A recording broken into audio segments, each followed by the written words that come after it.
perempuan. Assalamualaikum. Monggo Bu, silakan.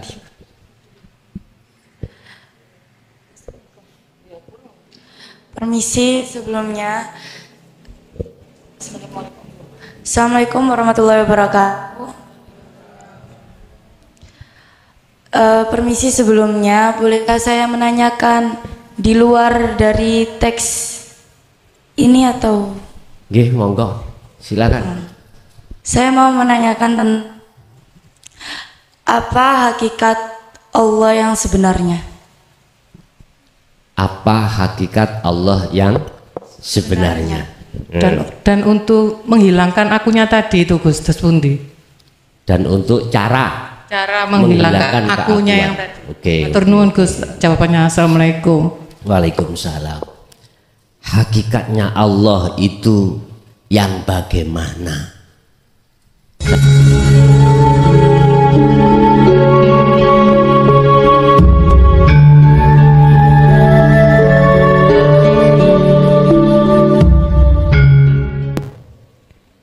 Assalamualaikum warahmatullahi wabarakatuh.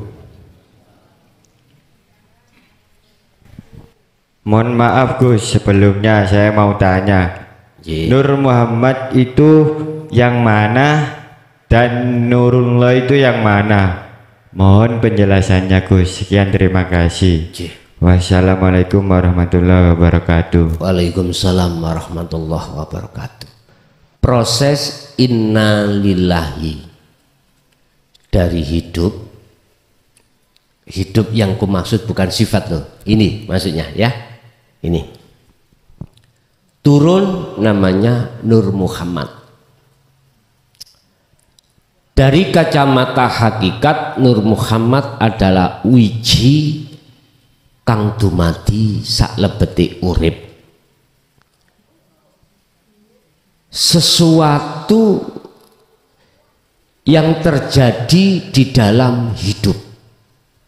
Umpama saya gambarkan itu gini Pak, dalam nutfah seorang bapak, nutfah itu bahasane mani, dalam mani itu ada sel. Lah sel inilah nanti akan bertemu terhadap ovum atau sel telur. Lah yang disebut Nur Muhammad ini adalah sel inilah. Ini ada di alam namanya nukot goib, di mana alam yang dijamin oleh Allah terjaga. Terjaga itu apa? Nggak bisa nafsu masuk, nggak bisa.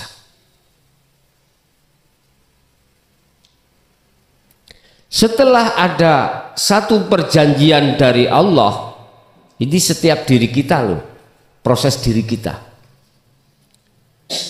Alastu birabbikum, jenengan jawab qalu bala syahidna, maka itu disebut ruh. Akhirnya berkembanglah 40 hari menjadi darah, daging, terus proses pembentukan dan penyempurnaan. Ruh akhirnya diwadahi yang namanya jasad, disempurnakan namanya insanul kamil. Udah, akhirnya Rasulullah memberikan satu penegasan dalam hadis Bukhari Muslim, kullu mauludin yuladu alal fitrah. Setiap bayi yang dilahirkan dalam posisi fitrah. Artinya ruh tadi yang asalnya Nur Muhammad itu dikatakan fitrah, belum tercampur dengan urusan dunia. Kalau bahasa Nabi Adam masih ada di surga, belum diusir. Nabi Adam belum melanggar aturan. Akhirnya Allah mengetes kesetiaan Nabi Adam dengan cara iblis diberikan wewenang, izin, legalitas menyesatkan Adam dan anak putu Adam. Akhirnya lewatlah pohon khuldi itu. Terjadilah sama pada kita waktu kecil, waktu mancik, akil balik, kesetiaan sampean yang sudah diambil perjanjian oleh Allah diuji lewat nafsu, bentuk sifat basariah. Akhirnya kita dulu hati ini bercinta, bersukaria, beriman pada makhluk. Akhirnya tumpuan hati kita adalah makhluk, imannya pada makhluk. Makanya jangan heran manusia dimanapun tidak mau miskin, nggak mau. Dalam dirinya wajib kaya, wajib mewah segala-galanya. Walaupun ditempuh dengan cara miturut agama tidak diperbolehkan, dilakukan. Yang penting kaya. Sebab dengan kekayaan itu masyarakat akan hormat. Nggih. Coba jenengan jadi orang termiskin di kampung, pekerjaan kita juga nggak jelas. Jelas kita tidak menghormat. Pasti menghormat yang apalagi yang kaya itu kalau kita hutang dikasih uang yang laki-laki bukan uang perempuan, artinya uang yang tidak mana, ya, gak mutu bisa. Apalagi kita nggak bisa nyaur, dibebaskan. Lah siapa yang tidak hormat? Pasti menghormat. Lewat ilmu kita alim dipuja. Padahal sesungguhnya mohon maaf, kita masih di dalam posisi jatuh pada Allah. Kita masih gelap pada Allah. Itulah bentuk innalillahi. Lah sekarang Allah menyuruh kita wa inna ilaihi raji'un. Insanul kamil harus difanakan, ditiadakan. Keakuan diri kita harus tiada sebagai makhluk. Insanul kamil sudah fana, nama ruh juga fana, nama Nur Muhammad fana. Akhirnya nama apa? Nggak bisa kita sebut. Akhirnya diberikan kemudahan di dalam surah Toha ayat 14 itu innani anallah. Kalau bahasa kitab hikam itu tondo, kalau kau sudah wa inna ilahi roji'un atau sudah makrifat pada Allah, yusyahiduna annal fa'ila wallahu ta'ala. Itu berarti Nur Muhammad itu wiji kang tumati sak lebete urip. Itulah sesuatu di dalam hidup. Kalau tidak ada Nur Muhammad, nggak akan muncul makhluk sejagat ini. Ya, kalau tidak ada Nur Muhammad dari hidup dari Allah, nggak akan pernah muncul kita sebagai makhluk. Tapi ojo disebut anak Tuhan lo ya, karena lam yalid walam yulad. Jangan.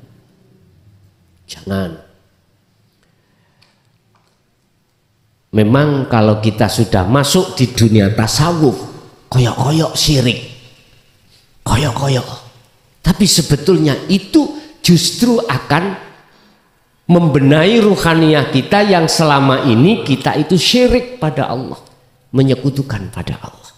Masih ada selain Allah. Tapi kalau kita memandang dari kacamata syariat, Nur Muhammad itu hanya terjadi pada diri Kanjeng Nabi Ibnu Abdillah. Kalau tidak ada itu nggak mungkin Allah akan menciptakan makhluk ini. Bahasa kacamata syariat. Sehingga mengapa Rasulullah itu tidak ditampilkan wajahnya. Cuman lafat apa jenis ya? Muhammad lah ngoten nggih. Nggak boleh digambarkan. Nggak boleh. Sama dengan Allah. Ini nggak boleh. Makanya persaksian syahadat mulai zaman Nabi Adam sampai Nabi Muhammad tetap Muhammadur Rasul. Kanjeng Nabi ngaten kian. Tidak wa anna Rasulullah, enggak. Wa anna Muhammad wa asyhadu anna Muhammadar Rasul, tetap. Berarti Muhammad itu siapa ya? Hakikatnya makhluk. Orang yang bersyahadat, bersaksi yang benar wajib tahu siapa yang disaksikan. Allah siapa? Ya ini. Makanya jenengan kalau sudah masuk di dalam jalur dinul haq, sudah paham sirul asal, syahadat jenengan, persaksian sudah benar. Muhammadnya juga benar. Langsung melihat makhluk diri Anda itu bisanya bergerak sebab digerakkan oleh Allah. Air ini bisa mendatangkan rasa segar atau menghilangkan rasa dahaga, itu sebab Muhammadur Rasul diperintah Allah untuk ngekei seger. Lah sekarang syahadat tunggal, syahadat ruh harus antara Allah dengan Muhammad itu harus sampai nafikan akhirnya. Jelas? Ini pun jadi gipun notok makon jam itlas wis bar ngono mati yo gak apa-apa. Nek belum sampai ana kene ojo mati-mati dhisik. Jelas nggih? Oke, ada lagi monggo.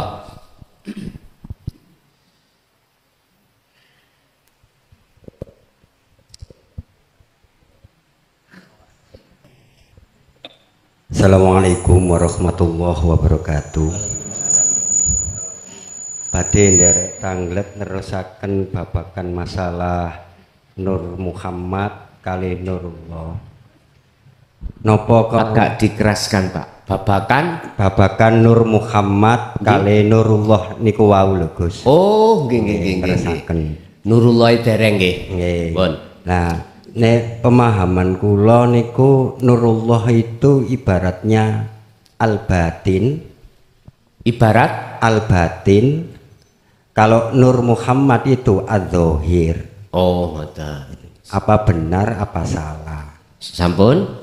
Nggih. Kan karena apa ya?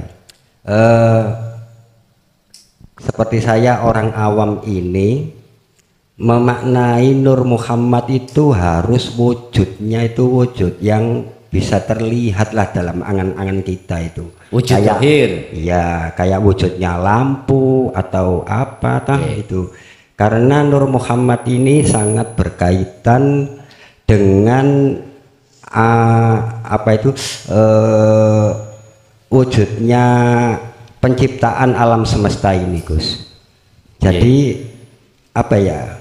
Wiji tadi itu loh, kadang kita itu berangan-angan seperti kayak apa gitulah. Sampai ada teori Big Bang, ada teori apa itu kan yang selama ini jadi pengertian kita, Gus.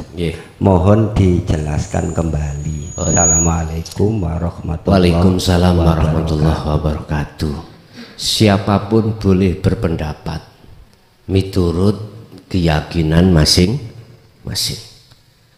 Kalau saya menjabarkan antara Nurullah dengan Nur Muhammad, sebetulnya versi saya ya. Aku iki lho maksudnya. Iki ngomong ngeten, aku nyatakno wujudku rupa Nurullah. Lah Nurullahku wujude Nurullahku dunia seisinya. Dunia seisinya itu sesungguhnya Nurullah. Iki versi hakikat, bukan versi syariat. Kalau versi syariat, nurullah Allah kalau siang ya matahari. Dengan datangnya cahaya itu akhirnya jenengan bisa melihat dunia dan seisinya. Tapi duduk bukan wujudnya nurullah, iku wujudku.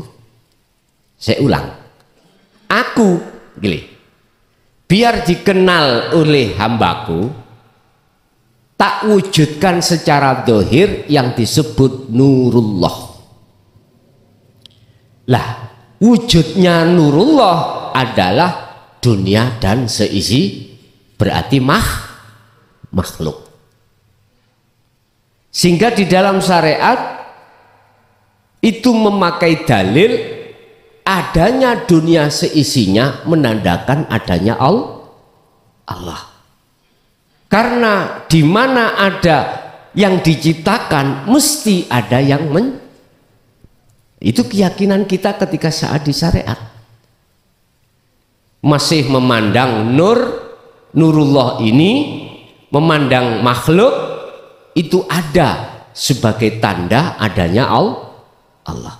Berarti mohon maaf, kita waktu ada di syariat itu menjadikan isyarah ini, isyarah atau wujudnya dunia ini sebagai wujudnya Allah. Cuman kita belum tahu wujud sebenarnya Allah. Dah, inilah yang kumaksud yang kumaksud nurullah miturut kacamata hakikat. Lah, Nur Muhammad adalah justru yang ada di batin. Nek tadi jenengan kan nek Nur Muhammad iku dohir, nurullah batin. Lah, jenenge orang berkeyakinan persepsinya ya harus dihormati, nggak boleh langsung disalahkan. Ndak. Niku wong namanya iman, orang seseorang ini macam-macam. Lah, saya katakan Nur Muhammad mengapa ini batin? Karena sesuatu yang ada di dalam hidup.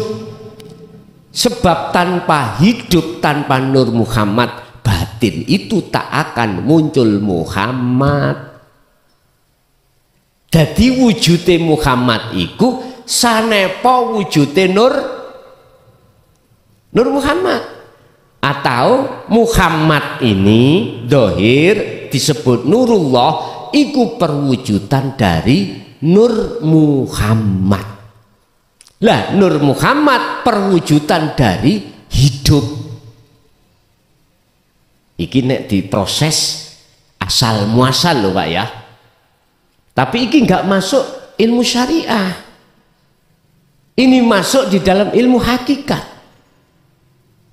Sebab ilmu syariah itu ilmu yang memandang dari sisi dohir makhluknya.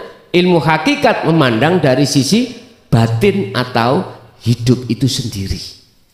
Makanya orang hakikat kebalikan daripada orang syariat tadi. Orang syariat tadi mengatakan wujudnya Allah didelok, dilihat dari tanda wujudnya dunia dan seisinya. Tapi beda dengan orang ahli tahqiq, ahli syuhud. Dia mengatakan, menjadikan dalil burhan wujudnya Allah, bahwasanya wujudnya Allah itu sebagai bukti dalil ketidakwujudnya selain. Lah beda toh Pak ya? Beda. Tadi saya katakan kita waktu ada di syariat, dunia wujudnya seisinya itu sebagai bukti adanya Allah. Sekarang ahli tahqiq kebalikan, wujudnya Allah itu sebagai bukti atas ketidakwujudnya selain. Bingung banget. Karena apa ahli tahqiq itu kok seperti itu? Karena di dalam pandangan ahli tahqiq sifat wujud itu yang punya cuman, dan dia sudah kefanaan selain Allah. Itu loh persoalannya. Lah, kita berhubung belum kenafian kefanaan selain Allah dalam konteks wujud sifat, maka kita masih merasa wujudnya kita diwujudkan oleh Allah. Ya gak salah, bener. Secara kacamata syariat. Sebab dalilnya yo eneng. Allahu khalaqakum. Ya ayyuhan nas ittaqu rabbakumul ladzi khalaqakum. Wahai manusia, bertakwalah kamu kepada Tuhanmu, yang Tuhanmu itu yang menjadikanmu. Anas berarti tidak hanya umat Islam loh Pak ya. Enggak, itu umum, makanya kalimahnya itu bukan Allah. Hadi ya ayyuhan nas ittaqu rabbakumul ladzi khalaqakum. Bertakwalah kamu terhadap Tuhanmu yang telah menjadikan kamu, menjadikan kau itu. Berarti tak simpulke secara pandangan saya Nur Muhammad justru sing batin, Nurullah itu zahir. Atau saya sebut Nurullah itu adalah Muhammad. Ada yang membahasnya, apa perbedaan Ahmad dengan Muhammad? Nek Ahmad berarti sing jero, nek Muhammad itu job. Oh, mungkin dibuka di dalam kitab Sirul Asror karangane Imam Ghazali. Ada perbedaan antara Ahmad dengan Muhammad atau Nur Muhammad dengan Nurullah. Nggih, monggo ada lagi.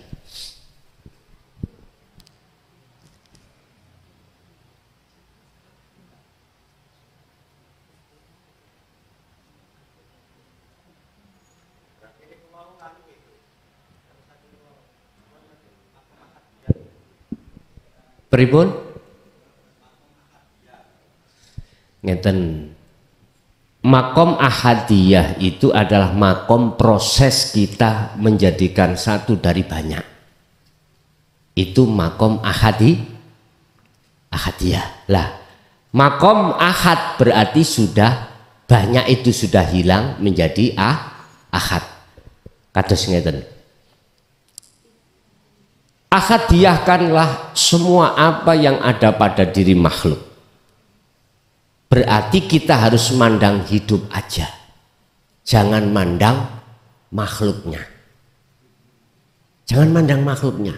Kalau mandang hidup, berarti sing punya sifat hidup siapa? Allah saja kan? Itu berarti kita proses ahadiyah menuju ke ahad. Wes sifat apa jenenge Asmaul Husna di dalam Al-Qur'an. Mulai saka dene Ar-Rahman, Ar-Rahim sampai As-Sabur ya, 99. Ini harus kita jadikan satu. Proses menjadikan satu inilah disebut proses ahadiyah. Yang maksud tujuannya untuk menjadi ahad. Berarti nama 99 itu di apa? Ngeten iki diapakno? Diringkas dilebokno wadah jenenge Allah. Berarti Allah iku makna ahad. Dan mana ahad? Lah proses untuk menuju ke ahad, menghilangkan kabeh ini dan memasukkan terhadap satu wadah nama itu, proses itu disebut ahadiyah. Terserah kita memandang dari mana. Kalau kita itu tidak melakukan proses ahadiyah, jelas kita akan mengatakan si A duweni hidup, si B punya hidup, si C punya hidup, dan lain sebagainya. Ini proses kita memang di syariat memang seperti itu. Kita merasa hidup sebab dihidupi oleh yang maha. Lah ngoten toh? Prosesnya seperti itu memang. Proses innalillahi. Lah sekarang kita dituntut wa inna ilaihi rojiun. Berarti kita harus melakukan tindakan proses ahadiyah menuju ke ahad. Tapi itu tidak akan pernah bisa terjadi terhadap siapapun manakala kalau kita yang merasa melakukan ahadiyah menuju ke ahad. Nah terus bagaimana? Ya lepaskan keakuamu yang bisa pindah dari tahalli menuju tajalli. Kadang-kadang kita itu sudah paham Mbak ya, terkait masalah nafi isbat, terkait kita suluk nuju wusul, tapi kita berpuluh tahun tidak bisa. Sebab apa? Keakuan kita masih muncul yang merasa kita yang berzikir, merasa kita yang melakukan. Inilah yang dimaksud talinya nafsu yang paling lembut, paling halus. Gini. Ilmu menguasai kita, laku tiap saat dan waktu, tapi merasa diri kita yang melakukan. Nggak bisa, sampai kapanpun nggak bisa. Kalau masih menduakan Allah, ingat, ya bunayya la tusyrik billah, sebab inna syirka la dzulmun. Anak putuku, jangan menduakan Allah dengan sesuatu hal yang lain termasuk dirimu. Sebab kalau ini masih terjadi, inna syirka, sesungguhnya menduakan Allah, iku la dzulmun adzim, menggelapkan dirimu. Jelas Pak nggih? Nggih. Ada lagi? Ya, perempuan. Assalamualaikum. Monggo Bu, silakan.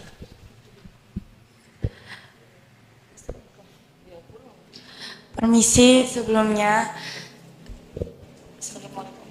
Assalamualaikum warahmatullahi wabarakatuh. Permisi sebelumnya, bolehkah saya menanyakan di luar dari teks ini atau? Nggih, monggo. Silakan. Saya mau menanyakan tentang apa hakikat Allah yang sebenarnya? Apa hakikat Allah yang sebenarnya? Dan untuk menghilangkan akunya tadi itu Gus, terus pundi? Dan untuk cara menghilangkan akunya yang tadi. Oke. Matur nuwun Gus, jawabannya. Assalamualaikum. Waalaikumsalam. Hakikatnya Allah itu yang bagaimana? Sampai tinggali kula. Bukan angin loh ya, bukan udara, bukan hawa.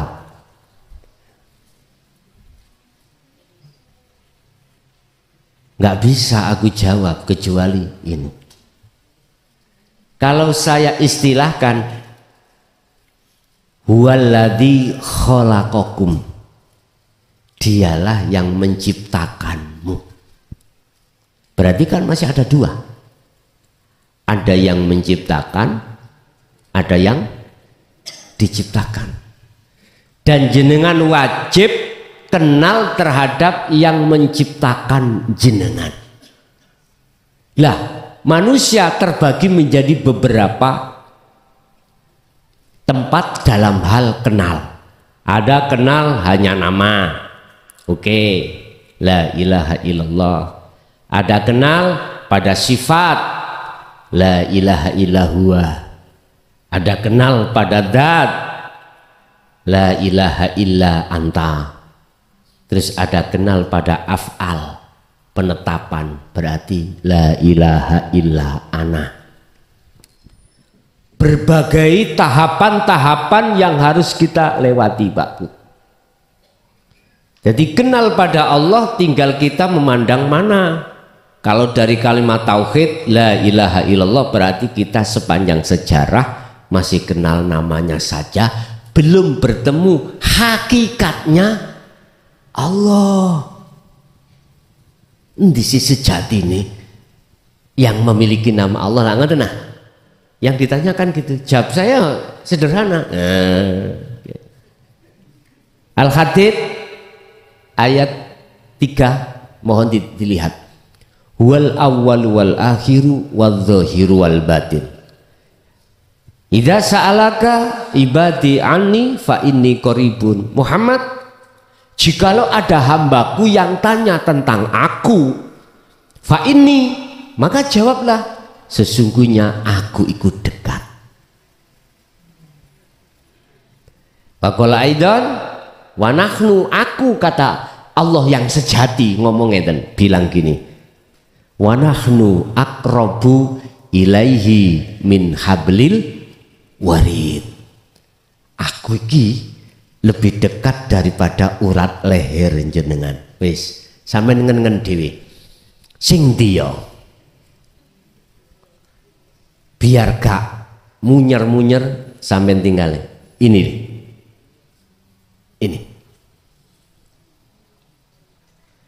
Ini yang disebut al-haq laisa bimahjubin. Ini tidak bisa ditutupi dengan apapun, nggak bisa. Artinya al-haq bahasa syariat Allah, al-haqqu utawi Allah iku laisa bimahjubin, tidak bisa ditutupi dengan sesuatu apapun. Mengapa? Karena di pandangan ahli syuhud, ahli yang sudah sampai pada Allah, selain Allah itu sudah tidak ada. Bagaimana mungkin bisa menutupi Allah? Menutupi Allah.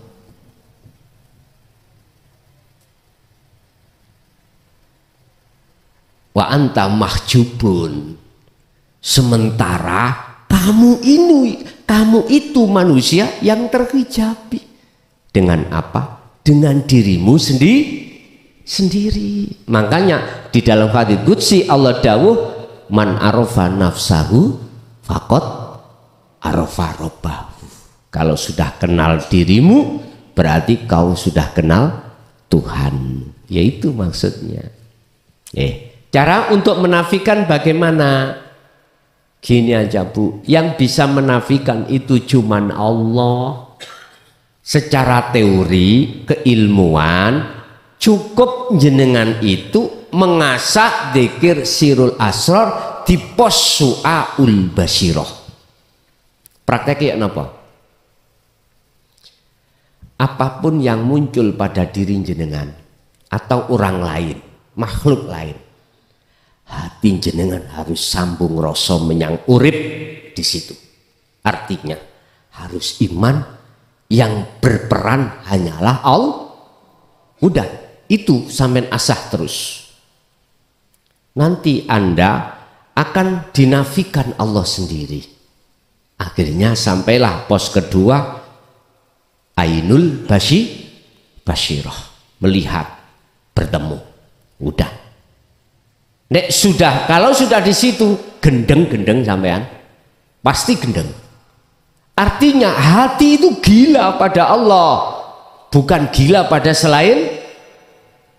Apa gila sing di jalan-jalan itu ngomel, bukan. Gila ini kok gendeng toh Pak? Karena rasa mahabbah besarnya dalam hati jenengan pada Allah. Bila mana gendeng sak dohire ya mbuh. Allah pasti akan memutuskan hubungan ruhaniyah satu hamba pada selain Allah manakala hamba itu menuju dan bertemu Allah. Pasti Pak itu. Urusan kesenangan dunia pasti di hati jenengan diputus oleh Allah. Urusan apakah sampai ke jasmania, wallahu alam, itu urusannya Allah. Kalau jenengan ditaruh khawasul khawas, tidak. Kalau ditaruh khos, mesti.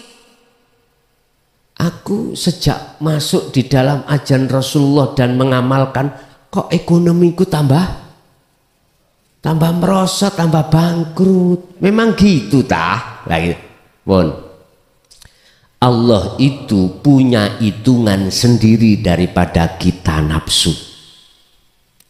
Ketika kita dijatuhkan duniawiyah kita secara fisik miskin, itu baik untuk Allah karena Allah sayang pada kita. jikalau dikayakan jenengan pasti akan tersilaukan takabur dengan kekayaan.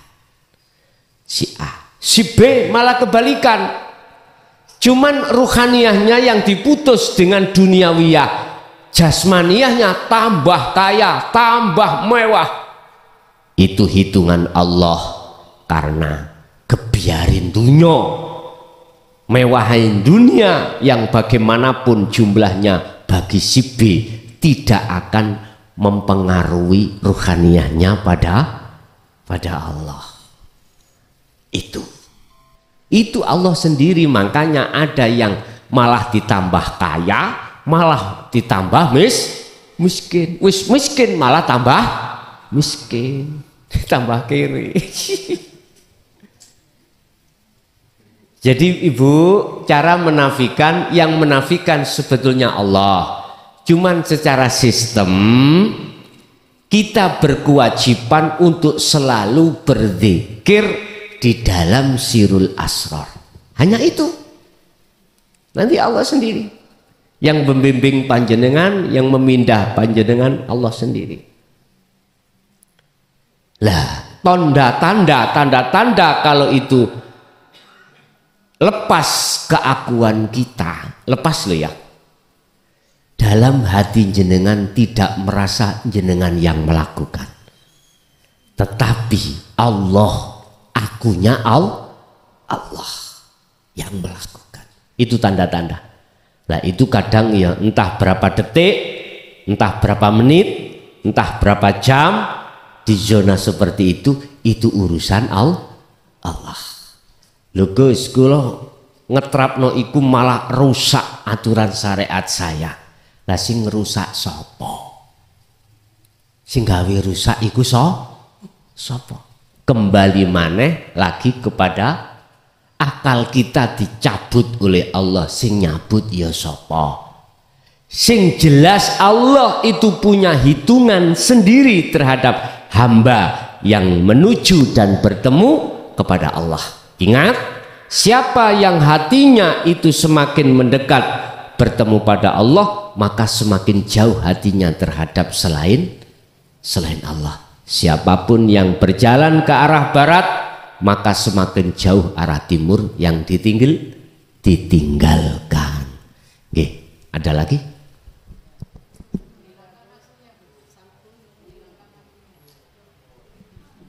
Lah ya Bu, menghilangkan akunya, hilangi aku jenengan sing ngilangke nggih Gusti. Jenengan kali kula niki tugase berzikir sirul asrar di dalam su'aul basirah. Carane prakteke ngeten Bu.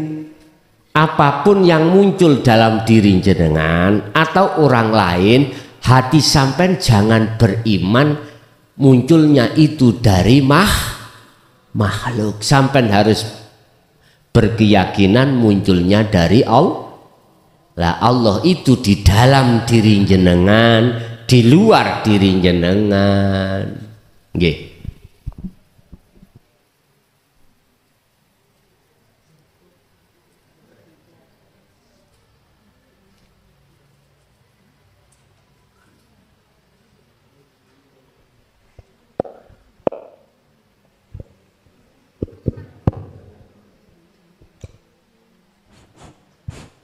Assalamualaikum Gus.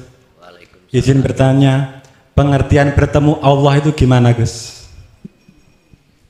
Pengertian liqo bertemu Allah itu bagaimana? Apakah dua unsur terus bertemu? Antara ruh dengan Allah. Apakah seperti itu? Secara keilmuan iya. Secara proses di situ ada persyaratan untuk bisa bertemu Allah. Itu tertuang di dalam surat Al-Kahfi ayat 110. Barang siapa yang ingin bertemu Tuhannya, maka dia harus melakukan dua hal. Pertama, fal ya'mal amalan sholihan, selalu berzikir hatinya. Yang kedua, wala yusyrik, jangan jangan menduakan Allah. Artinya jangan muncul keakuan kita. Dari persyaratan dua ini maka bisa kami simpulkan yang disebut liqa bertemu Allah adalah la ibsar wa mubsar wa basyar. Fananya yang ingin bertemu, fananya yang ditemukan, yang ditemui, atau mata untuk melihat.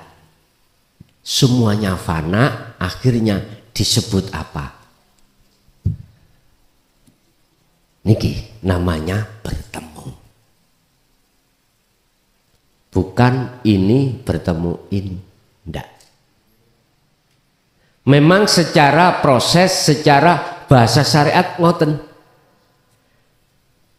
Fisabilillah. Jenengan berjalan di atas jalan Allah dalam rangka untuk bertemu Allah.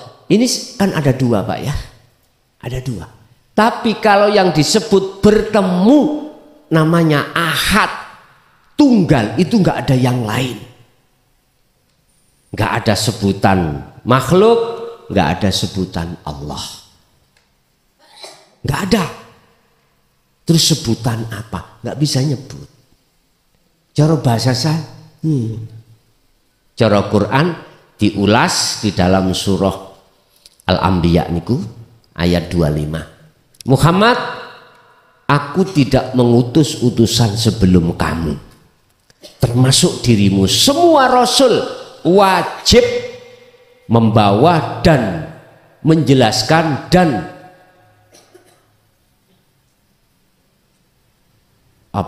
mengenalkan tentang tauhid la ilaha illa ana wa ma arsalna min qablika mir rasulin illa nuhi ilaihi annahu la ilaha illa ana.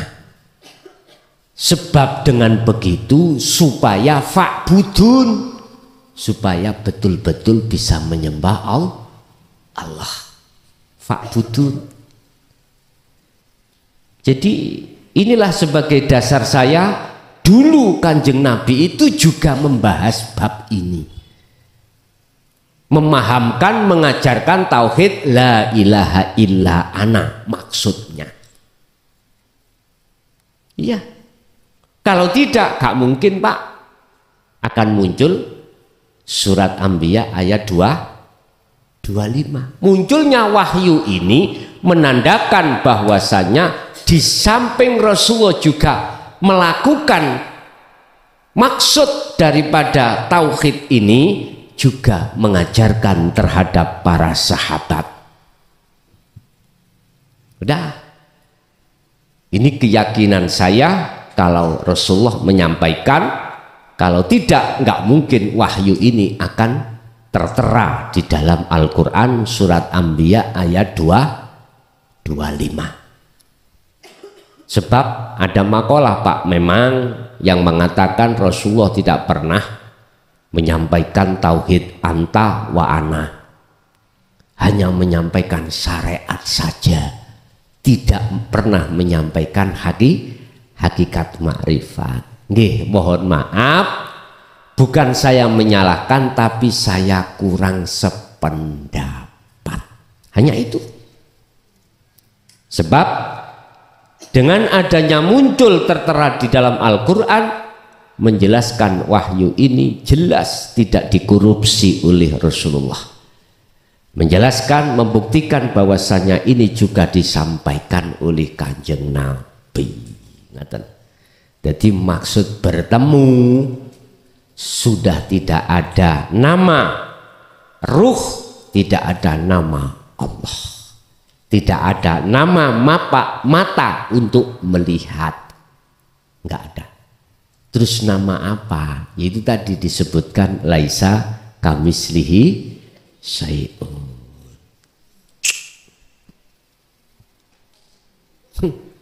Widek lho Pak nggih. Idek tapi nggak senggolan. Apa nih sing disenggol? Wong sing disenggol tidak ada. Itulah ahad sebetulnya. Nggih. Dah cukup Pak nggih?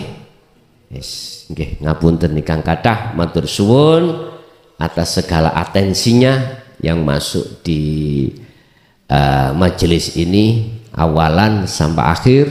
Apa yang telah kita terima dari Allah semoga menjadi ilmu ingkang manfaat, barokah terhadap kita dan keluarga kita, terutama anak turun kita ila yaumiddin.